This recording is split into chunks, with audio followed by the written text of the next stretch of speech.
तो दोस्तों, कैसी लगी मेरी शिनचैन की मिमिक्री मुझे कमेंट करके बताइएगा। और मेरी तरफ से आप सभी को हैप्पी न्यू ईयर। आने वाला साल आप सब के लिए बहुत खूबसूरत और बहुत खुशनुमा बीते। आप सभी की ख्वाहिशें पूरी हों और ज़िंदगी सफलता की ओर बढ़े। और ये देखते ही उस छोटे से लड़के की माँ चीखती हुई अपने घर से बाहर आई। नहीं, मेरा बेटा, मेरा बेटा।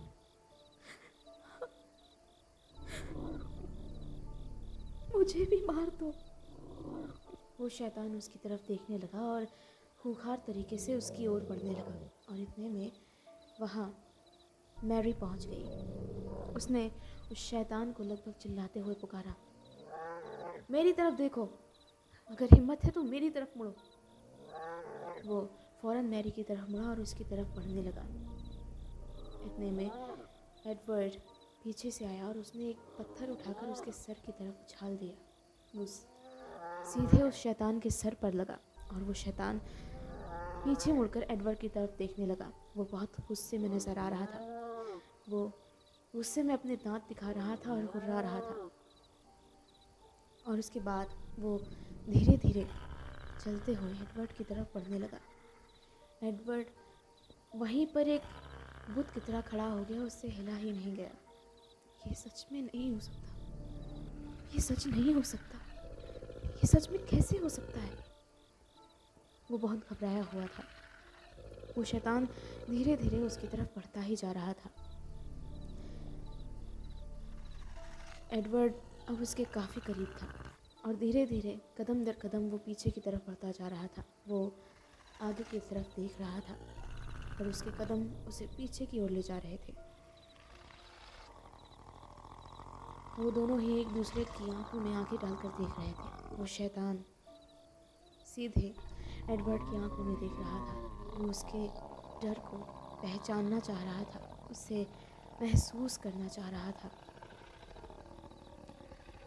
तभी इतनी देर में अचानक ही उस पर पीछे से किसी ने वार किया। ये मैरी थी। उसने अपनी माँ का चाकू पूरी ताकत से उस शैतान की पीठ में घोंप दिया था और उतनी फुर्ती से उसने उस खंजर को उसके शरीर से बाहर भी खींच लिया था। और उसके साथ ही उस खंजर के साथ उस शैतान का खून और उसके मांस के कुछ हिस्से भी खींचते हुए चले आए थे। मैरी अब उसके बहुत करीब थी। वो शैतान भी उसी बिजली की फुर्ती के साथ मुड़ा और उसने फ़ौरन मैरी पर अपने पंजों से एक भरपूर वार किया। मैरी उसके किए हुए हमले से कुछ फीट दूर जा गिरी और उसके शरीर से खून बहने लगा। इतने में अचानक ही एक अजीब सी बात हुई। एक और शैतान, जिसके बारे में गांव में शायद ही किसी को पता हो, वो भागता हुआ उस पहले शैतान की तरफ आया, उस पहले वेयरवुल्फ की तरफ आया। और कुछ ही देर में वो दोनों आपस में ही झगड़ने लग गए। और इसी मौके का फ़ायदा उठाकर एडवर्ड मैरी को अपनी गोद में उठाकर उस जगह से किसी शांत और किसी सुरक्षित जगह की तरफ भागने लग गया। मैरी की सांसें फूल रही थी, उसकी आंखों से आंसू बह रहे थे। एडवर्ड, अगर मुझे कुछ हो जाए तो मुझसे वादा करो कि तुम मेरा काम पूरा करोगे। ये खंजर अपने पास रख लो। हमारी मेहनत ज़ाया नहीं होनी चाहिए।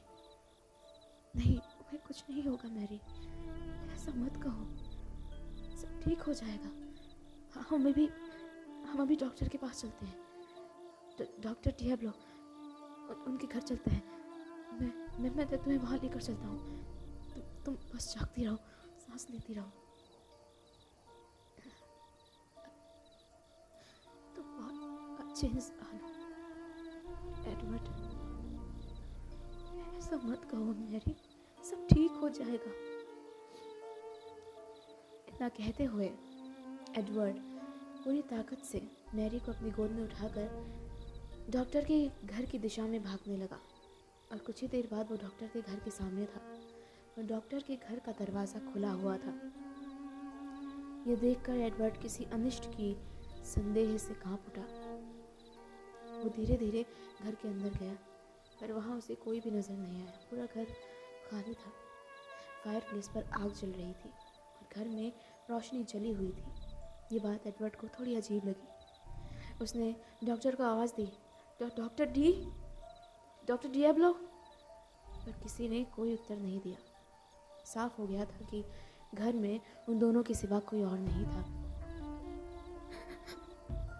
मैरी की सांसें उखड़ रही थी। तुम्हें कुछ नहीं होगा मैरी, यहीं रुको। डॉक्टर के पास एक एक लेबोरेटरी है, उसमें कोई दवा होगी, वहाँ कुछ ना कुछ ज़रूर होगा। तुम यहीं रहो, मैं भी कुछ करता हूँ। एडवर्ड उनकी लेबोरेटरी की तरफ गया, पर उस पर ताला लगा हुआ था। उसने उसे खोलने की पूरी कोशिश की, पर वो नहीं खुली। और उधर मैरी की हालत बिगड़ती जा रही थी। एडवर्ड को कुछ भी सोच नहीं रहा था कि वो क्या करे। उसने एक बार फिर से मैरी को अपने कंधों पर उठाया और वो उसे लेकर घर की तरफ भागा। घर जाने के बाद जब वो घर पहुंचा, तब उसने देखा कि घर के दरवाजे खुले हुए हैं। वहाँ अंधेरा फैला हुआ है, बस फायर प्लेस पर आग जल रही थी। ओह माय गॉड, आंटी कहाँ गई? हेलो, कोई है? वो कहाँ चली गई? मैरी, होश में आओ, तुम्हें कुछ नहीं होगा। मैं ठीक हूँ एडवर्ड। ये खंजर अपने पास रखो, अगर मुझे कुछ हो जाता है तो। तुम्हें कुछ नहीं होगा मैरी, मुझे ही कुछ करना होगा। अपने घाव पर अपना हाथ रखो, मैं दवा लेकर आता हूँ। इसके साथ ही एडवर्ड भागकर अपने कमरे में गया, जहाँ वो अपने हॉस्पिटल के औजार रखता था। ये कुछ रोज़मर्रा इस्तेमाल आने वाले औजार थे, छोटे मोटे औजार, मसलन टाँका लगाने का औजार, कुछ दवाइयाँ, कुछ पेन किलर्स और कुछ इंजेक्शंस। एडवर्ड फौरन वो सारा सामान लेकर सीढ़ियों से नीचे आया और नीचे आने के बाद उसने मैरी का इलाज करना शुरू किया। मैरी धीरे धीरे बेहोशी की हालत में जाने लगी थी, क्योंकि उसका बहुत खून बह चुका था। एडवर्ड ने खुद ही पानी गर्म किया, अपने सारे औजार उससे साफ़ किए और उसके बाद उसने मैरी को स्टिचेस देना शुरू किया। स्टिचेस लगाने के बाद घाव बंद हो गया और खून का बहना रुक गया। पर मैरी धीरे धीरे बेहोशी की ओर जा रही थी और उसकी आंखें बंद हो रही थी, और कुछ देर बाद वो वाकई बेहोश हो गई। और ये देखकर एडवर्ड बहुत घबरा गया। मैरी तुम ठीक तो हो? पर वो होश में नहीं आई। कुछ देर बाद धीरे धीरे रोशनी होने लग गई थी। सुबह के 4 बज गए थे। एडवर्ड उसी तरह वहाँ मैरी के पास बैठा हुआ था, अपना चेहरा अपने घुटनों में छुपाए हुए। फायर प्लेस के पास अभी भी आग जल रही थी और बाहर से लोगों के रोने और चिल्लाने की आवाज़ें अभी भी आ रही थी। कुछ ही देर बाद एक धक्के के साथ किसी ने दरवाज़ा खोला और उसी के साथ उनकी आंट वहाँ घर के अंदर आई। एडवर्ड ने अपना चेहरा उठाकर उनकी तरफ देखा। वो काफ़ी घबराई हुई लग रही थी। जब वो घर के अंदर आई तब उन्होंने एडवर्ड की तरफ देखा, पर वो मैरी को नहीं देख पाई। तुम अभी तक जाग रहे हो एडवर्ड? तो तुम सोए नहीं? हाँ, हालात ही कुछ ऐसे थे कि मुझे नींद ही नहीं आई। पर आप इतनी रात गए कहाँ थी? और वो भी इस चांदनी रात को, जब दुनिया का कोई भी इंसान अपने घर से बाहर निकलने में डरता है। आंट, आप ऐसे में कहाँ गई थी और घर खुला छोड़कर? मैं बस, तुम लोग बहुत देर तक वापस नहीं आए थे तो मैं तुम्हें ढूंढने के लिए गई थी। ओह, इधर आइए आंट, मुझे आपको कुछ दिखाना है। जैसे ही आंट कुछ और कदम आगे बढ़ी, उनकी आंखें पथरा गईं और वो बहुत घबरा गईं, मानो उनका खून सूख गया हो। उन्होंने मैरी को देखा, जो बेहोशी की हालत में वहाँ पड़ी हुई थी। वो दोनों ही नहीं जानते थे कि मैरी अब जिंदा भी है कि नहीं। और एडवर्ड ये चेक भी नहीं करना चाहता था। इसे क्या हुआ? शैतान ने हमला किया इस पर ये बाहर क्यों थी? ये घर क्यों नहीं आई? अभी आपको समझाना मुश्किल है। ये ठीक तो हो जाएगी ना? मैं कैसे कह सकती हूँ? तुम डॉक्टर हो, तुम्हें पता होगा। तुम अभी इसकी जांच करो और मुझे बताओ क्या वो ठीक है। एडवर्ड ने कहा, मुझसे नहीं होगा। उसके बाद आंट ने उससे कुछ नहीं पूछा। वो दोनों उसी तरह बैठे रहे और धीरे धीरे 2 घंटे बीत गए और उसके बाद धीरे धीरे मैरी को होश आने लगा और ये देखकर उन दोनों की जान में जान आई। मैरी अब होश में थी। वो उन दोनों की तरफ ही बड़े आश्चर्य से देखी जा रही थी। फिर उसने कहा, तुम दोनों को क्या हुआ? उन्होंने कुछ नहीं बोला, वो बस उसे देखकर मुस्कुराए। वो उसे ठीक देखकर खुश थे। और उसके बाद मैरी ने आगे बोलना शुरू किया, अब जो भी काम करना है वो हमें जल्दी करना होगा। हमें जो कुछ भी बोला है उसी के सहारे हमें ये पता लगाना होगा कि गांव में आखिर वो शैतान कौन है और आखिर हम उसे कैसे पकड़ सकते हैं। एक बार पता चल जाए तो हम वो तरीका भी ढूंढ लेंगे जिससे उसे ख़त्म किया जा सके, या अगर कोई ऐसा तरीका है तो उसे ठीक किया जा सके। तुम अभी ये काम नहीं कर सकती हो, इसलिए मुझे तुम्हारी मदद की ज़रूरत है। वहाँ वो बंजारा जिसे तुमने पहले भी देखा होगा, उस बंजारे के पास जाओ और उससे बात करो और उससे पूछो कि आगे क्या करना है। ठीक है, मैं उससे बात करूँगा आज शाम को ही। ठीक है। क्या तुम जानते हो वो कहाँ रहता है? मैं नहीं जानता, पर मैं ढूंढ लूँगा। नहीं, तुम्हें भटकने की ज़रूरत नहीं है। जंगल में ही एक सीधा रास्ता जिसके किनारे पर बहुत सारे लेवेंडर के फूल उगे हुए हैं खुद ब खुद। वो दिखने में बहुत खूबसूरत लगते हैं। उसी रास्ते से सीधे आगे बढ़ते हुए तुम एक पुरानी गुफा में पहुंचोगे और जब तुम उस गुफा के आखिरी सिरे तक पहुंच जाओगे तब तुम्हें उन बंजारों की बस्ती नज़र आ जाएगी। ठीक है, फिर जाओ। और इसके बाद एडवर्ड वापस अपने काम पर गया। आज वो काम पर जाने में थोड़ा लेट हो गया था, पर उसे इस बात की परवाह नहीं थी। मायने ये रखता था कि मैरी अब पहले से बेहतर थी, पर फिर भी वो बहुत कमज़ोर हो चुकी थी। क्लिनिक पहुंचने के बाद उसका सामना सबसे पहले डॉक्टर डियाब्लो से हुआ। वो आज भी काफ़ी ज़ख्मी लग रहे थे और धीरे धीरे चल पा रहे थे। उनके चेहरे पर कुछ चोटों के निशान भी थे। डॉक्टर डी, आप ठीक तो हैं? मुझे क्या होगा, मैं तो बिल्कुल ठीक हूँ। आपको चोट कैसे लग गई? ये तो बस वो एक मरीज़ था और जब मैं वापस घर जा रहा था तब अचानक वो मेरे रास्ते में आ गया और उसने कहा कि मेरी दवाओं से उसे कोई फ़ायदा नहीं हो रहा है और फिर उसने मुझ पर हाथ उठा दिया। ओह हाँ, मैं किसी तरह उससे पीछा छुड़ाकर वापस आया। शुक्र है कि आप ठीक हैं डॉक्टर, पर ये जो कुछ भी हो रहा है बहुत अजीब है मेरे लिए। कल रात मुझे आपकी बहुत ज़रूरत थी, बहुत ज़्यादा, पर आप मुझे नहीं मिले और फिर मुझे खुद ही अपने हालातों का सामना करना पड़ा। क्या कोई बात है एडवर्ड जो तुम मुझे बताना चाहो? ऐसी कोई ख़ास बात नहीं है, अब सब कुछ ठीक हो चुका है। उम्मीद है कि जल्दी हमारे गांव को शैतान से मुक्ति मिल जाएगी।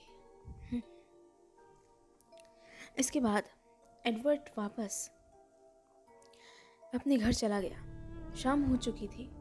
अब तक मैरी पहले से काफ़ी बेहतर हो चुकी थी। मैरी अभी भी फायर प्लेस के पास बैठी हुई थी और आंट उसके पास ही बैठी हुई थी। एडवर्ड घर वापस आया तो उसने मैरी से उसका हाल चाल पूछा। उसके बाद आंट ने कहा, मैं तुम दोनों के लिए कॉफ़ी बना ले आती हूँ, तुम लोग तब तक यहीं बैठो। और उसके बाद आंट कॉफ़ी बनाने चली गई। जब तक एडवर्ड मैरी के पास बैठा रहा, मैरी ने एडवर्ड से कहा, तुम्हें मेरे लिए काम करना होगा। मैं जानता हूँ मुझे उस बंजारे से मिलना होगा। हाँ, मैं ये आज ही करूँगा, आज शाम ही। इसके बाद धीरे धीरे वक्त बीतने लगा। तकरीबन 2 घंटे बाद एडवर्ड घर से बाहर निकल गया और धीरे धीरे चलते हुए जंगल का रास्ता पार करते हुए उस गुफा तक पहुंचा जिसका जिक्र मैरी ने किया था। और उसके बाद वो उस गुफा को पार करते हुए जंगल के अगले हिस्से में पहुंच गया और वहाँ उसे कुछ जगहों पर आग जलती हुई नज़र आ रही थी, जिससे ये साफ हो गया था कि ये एक छोटी सी बंजारों की बस्ती है जहाँ वो एक साथ इकट्ठे होकर रहते हैं। वहाँ पहुँचने के बाद उसने उस बंजारे को ढूंढना शुरू किया जिसकी बात मैरी ने की थी। और उसके बाद आखिरकार वो उस बंजारे तक पहुँच ही गया। उसे देखने के बाद वो बंजारा कुछ सकपका सा गया और उसने अपने झोपड़ी का दरवाज़ा बंद करने की कोशिश की, पर एडवर्ड वहीं खड़ा रहा और उसने बार बार उसके घर का दरवाज़ा खटखटाया। थोड़ी देर बाद वो खुद बाहर निकल आया और बाहर निकलने के बाद उसने एडवर्ड की तरफ देखा और उससे पूछा, तुम शहर के इलाके से निकलकर यहाँ क्या करने आए हो? मुझे तुमसे एक काम है, एक ज़रूरी काम है जो तुम ही कर सकते हो। तुम मैरी को जानते हो? हाँ, जानता हूँ। ये काम उसी ने मुझे दिया है। उसने कहा कि तुम्हें उस वेयरवुल्फ को बुलाने का कोई तरीका पता था। इसके बाद एडवर्ड उस बंजारे के घर के अंदर दाखिल हो गया और वहाँ पहुँचने के बाद उन दोनों ने आपस में बातें करना शुरू किया। जैसा कि तुमने कहा था, पिछली रात मैरी और मैं हम दोनों ही उस शैतान का सामना करने गए ताकि उसके शरीर का कोई हिस्सा अपने साथ ला सके। मैरी ने बहुत हिम्मत दिखाई और उसने उसकी माँ के खंजर से उस शैतान पर वार किया और उसे उसके खून का कुछ हिस्सा मिल गया। पर जिस बात का डर था वही हुआ। उस शैतान ने उस पर हमला किया और उसे बहुत गहरी चोट लगी। वो मरते मरते बची। मुझे तो लग रहा था कि कहीं हम उसे खो ना दें। ओह, तो क्या अब वो ठीक है? हाँ, वो पहले से बेहतर है, पर अब जो काम उसे करना था वो मुझे करना होगा उसके लिए। हाँ, मैं समझता हूँ। वो किताब, उसमें जो अनुष्ठान दिया है, उसमें जो क्रिया दी है, वो करना बहुत मुश्किल है, किसी औरत के लिए बहुत ही ज़्यादा मुश्किल। और ख़ासकर जब उसे चोट लगी हुई है, वो बहुत कमज़ोर हो चुकी है। इस क्रिया को करते समय शैतानी ताकतों का हमला होता है और उसे झेलने के लिए मजबूत शरीर और दिमाग की ज़रूरत होती है, या फिर कोई ऐसा इंसान जो सालों से यही काम कर रहा हो, वही इसे ठीक से कर सकता है। और इसलिए एडवर्ड, तुम्हें भी ये करना आसान नहीं होगा। मैरी मेरे पास कई दिनों से आ रही थी। मैंने उसे कई दिनों तक ध्यान लगाना और इसी तरह की बाकी चीज़ें सिखाई थी जो इस अनुष्ठान के लिए ज़रूरी है। पर तुम्हें ये सब कुछ नहीं आता। तुम ये कैसे कर पाओगे? और मैरी को ये करने की सलाह मैं नहीं दूंगा। जैसे तुमने उसे सिखाया तुम मुझे भी तो सिखा सकते हो, पर इसमें वक्त लगेगा। तो क्या हुआ? क्या हुआ का क्या मतलब है? अगली पूनम की रात के पहले ही पहले तुम्हें ये करना होगा, वरना कोई मतलब नहीं रह जाएगा इस सारी मुसीबत का, इतनी मेहनत का। तो क्या करना होगा मुझे? जैसा मैं बताऊंगा वैसा करते जाओ, और उसके बाद मैं तुम्हें बताऊंगा कि तुम्हें किस दिन ये क्रिया करनी है, और मैं तुम्हारे साथ रहूंगा। तैयार हो जाओ। ठीक है, पर अब जो काम उसे करना था वो मुझे करना होगा उसके लिए। हाँ, मैं समझता हूँ। वो किताब, उसमें जो अनुष्ठान दिया है, उसमें जो क्रिया दी है, वो करना बहुत मुश्किल है। किसी औरत के लिए बहुत ही ज़्यादा मुश्किल। और ख़ासकर जब उसे चोट लगी हुई है, वो बहुत कमज़ोर हो चुकी है।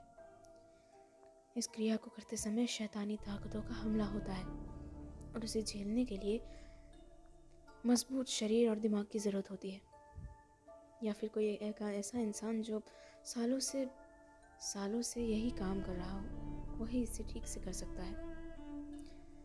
और इसलिए एडवर्ड, तुम्हें भी ये करना आसान नहीं होगा।